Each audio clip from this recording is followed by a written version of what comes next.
It is Thursday night mock draft here on Johnny Talk Sports. And this is a little bit later than what I was expecting. I apologize for that.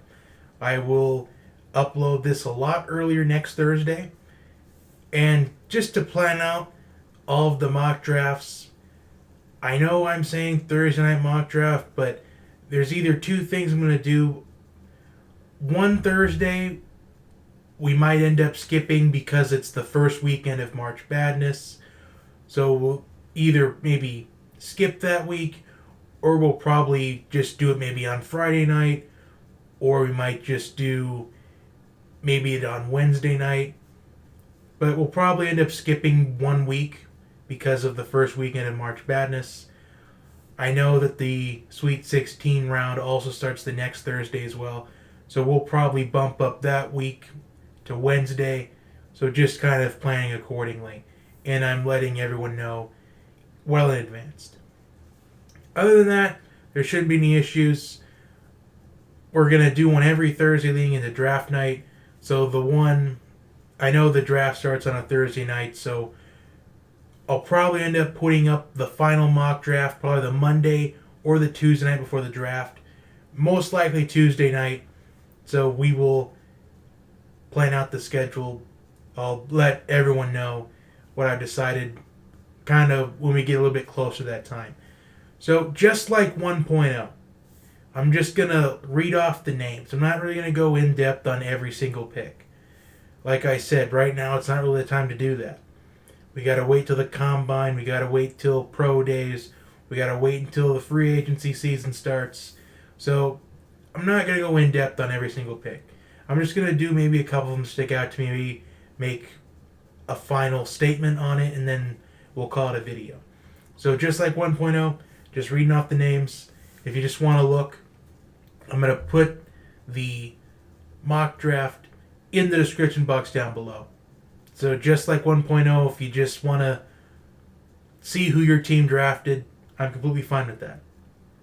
I'm not expecting everyone to watch this in its entirety. I'm not really expecting anyone to watch it in its entirety. In fact, I only expect maybe a handful to watch this whole video.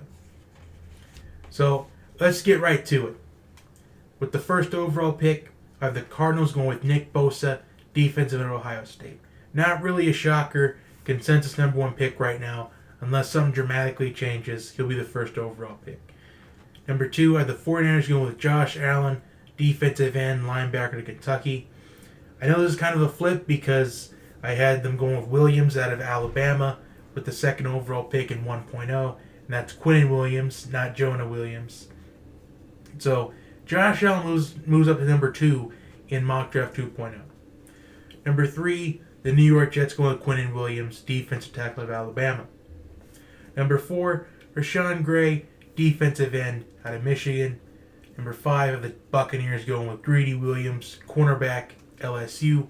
Number 6, the Giants going with Dwayne Haskins, quarterback out of The Ohio State University. Number 7, the Jaguars going with Kyler Murray, quarterback, Oklahoma. Number 8, the Lions going with Devin White, linebacker, LSU. Number 9, the Bills going with Jonah Williams, offensive tackle, Alabama. Number 10, the Broncos going with DeAndre Baker, cornerback, Georgia.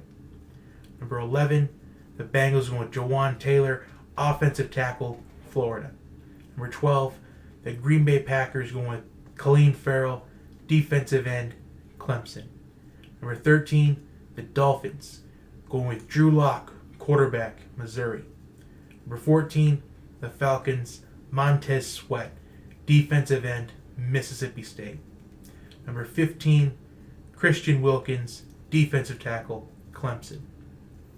Number 16, Panthers going with Cody Ford, offensive tackle, Oklahoma. Number 17, Dalton Risner, offensive tackle, Kansas State. Number 18, Vikings, Dexter Lawrence, defensive tackle, Clemson. Number 19, Tennessee Titans, Byron Murphy, cornerback, Washington. Number 20, Devin Bush, linebacker, Michigan. Number 21, Chris Lindstrom, offensive tackle, Boston College. Number 22, DK Metcalf, wide receiver, Ole Miss. Number 23, David Edwards, offensive tackle, Wisconsin. Number 24, Kelvin Harmon, wide receiver, NC State. Number 25, Zach Allen, defensive end, Boston College. Number 26, N'Keal Harry, wide receiver, Arizona State. Number 27, Raiders going with T.J. Hawkinson, tight end, Iowa. Number 28, Draymond Jones, defensive tackle, The Ohio State University. Number 29, Chiefs, Nasir Adderley, safety, Delaware. Number 30, Packers, Greg Little, offensive tackle, Ole Miss. Number 31, Jeffrey Simmons, defensive tackle, Mississippi State. And number 32, and rounding out the NFL Mock Draft 2.0 full first round, Jalen Ferguson, defensive end, Louisiana Tech, the all-time leader in sacks in NCAA history, who is going to be a steal with whoever gets him, and based off of appreciation for NFL fan bases, this would be very horrible. But the Patriots deserve someone like Jalen Ferguson, because so many teams will pass up on him, unfortunately, all because of something that happened about 4 or 5 years ago before he even started playing college football. So, maybe, just maybe, we will see teams regret passing up on someone that's going to be a Hall of Famer that plays for the Patriots. This will be the second time in 20 years that this happens. So, I'm going to just list off what sticks out to me real quick. Now, I've already covered the quarterbacks situation in 1.0. Nothing's really changed about those two quarterbacks, Haskins and Kyler Murray. Those are the consensus top two quarterbacks in this draft class. And I know that there was a mock draft I saw on NFL.com earlier today that has Kyler Murray go number 1 to the Cardinals. I'm still not sold on that. I still think Josh Rosen is the person.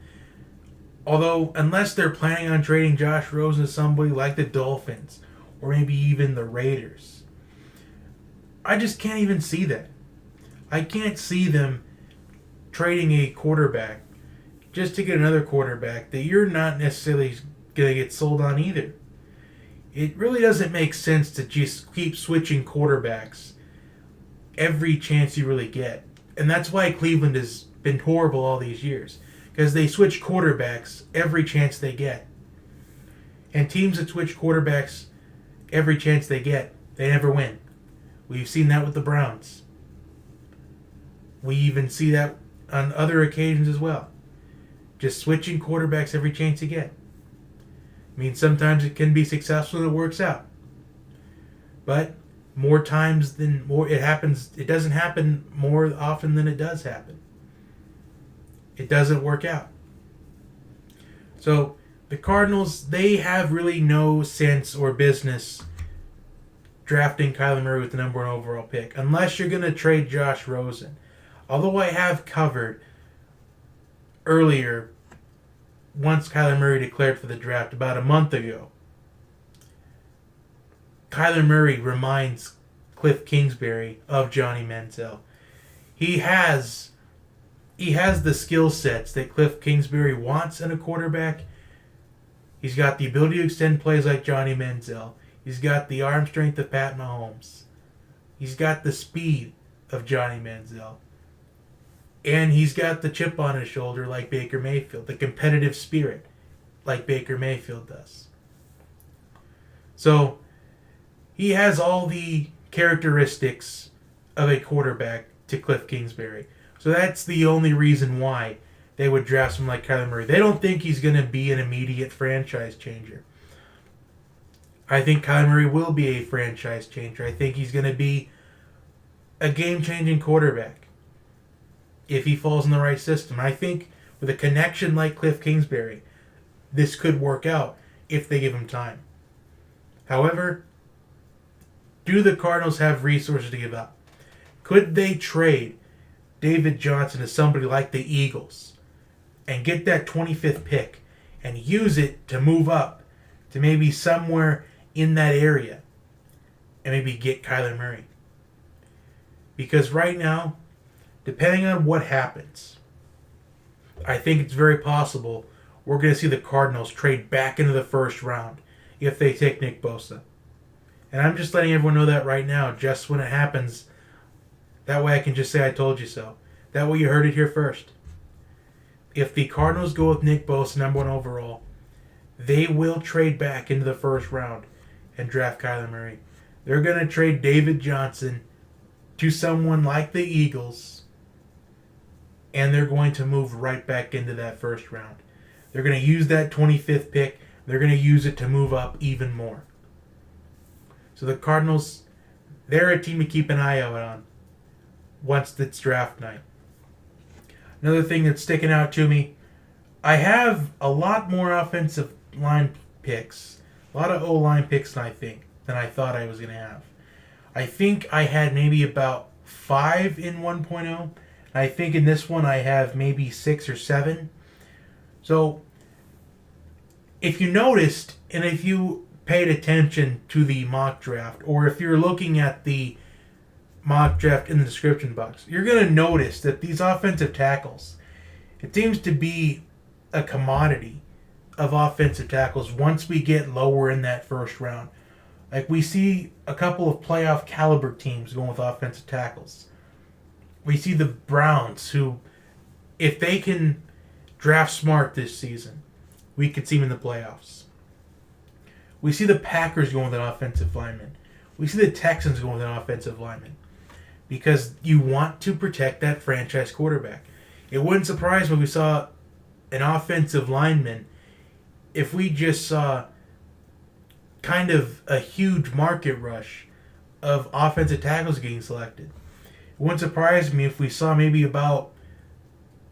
6 of 9 picks in the first round being offensive tackles. It wouldn't surprise me if we saw the offensive tackles get drafted one by one, maybe even back to back to back. It just wouldn't surprise me, because this is a day and age where it's becoming about offense. It's becoming more of an offensive game than it is a defensive game. And you need offensive tackles to protect that franchise quarterback. Like, you need the Panthers to protect Cam Newton. You need the Browns. You need an offensive lineman to protect Baker Mayfield. The Texans have got to protect Deshaun Watson. They gave up 62 sacks this season. You got to protect Aaron Rodgers. And with the Patriots, they'll probably go with an offensive lineman in the second round, because you got to protect Tom Brady. Because who knows how long he's going to play for. I think he's going to play till he's at least, I think he's got 3 or 4 more years left in him. So that is all sticking out to me. Although, another thing that sticks out to me, number 22 with the Ravens going with DK Metcalf, the wide receiver of Ole Miss. That is the first receiver taken off the board. And normally we don't see receivers fall this late in the draft. We usually have maybe at least 1 or 2 wide receivers that are taken by this point in the draft. So this seems like an anomaly. Because it's hard to imagine a wide receiver falling all the way to number 22. And DK Metcalf, he's kind of gone viral lately with a picture. Just a simple picture, that old Sean Oakman type thing. That was a thing that became a meme about, I think it was about 4 or 5 years ago. That he just became this complete meme. And the same thing's happening to DK Metcalf. Like, it's not necessarily going to be a meme, but the pictures keeps getting retweeted, and shared all over social media. And he's gigantic. Very intimidating, very intense competitor. So whoever drafts DK Metcalf, I think they're getting a Hall of Fame wide receiver right off the bat. I guarantee DK Metcalf is going to have at least a 1,000-yard season his rookie year. It doesn't matter where he goes to. Even if he goes to New England, he's having a 1,000-yard season. It's almost confirmed. So, see, I believe that is all I had. Although Kelvin Harmon, second receiver going to Oakland, number 24. And then N'Keal Harry, third receiver out the board, going to Indianapolis. And the Colts, I think, need a wide receiver. Although there is, like I said, not really going in depth on a lot of picks, just saying what sticks out to me. And, well, we don't know where Antonio Brown's going to go yet. We've seen some reports of maybe he'd be a good fit in Indianapolis or even Green Bay or even maybe in Oakland, maybe in Philadelphia. So we don't know where Antonio Brown is going to go yet. And we also don't know where Le'Veon Bell is going to go yet. Although maybe Le'Veon Bell would be a good fit for the... There's been reports that he'd be a good fit for the Jets or the Eagles or the Colts. We don't know where Le'Veon Bell or Antonio Brown is going yet. And once we have an answer of where those two are going to end up, these mock drafts can be a little bit easier to create. Because you can eliminate one piece of a team need just by one signing. So that was my NFL Mock Draft 2.0. So I will put the link of 1.0 in the description if you want to watch that as well. Kind of compare and contrast two mock drafts so far.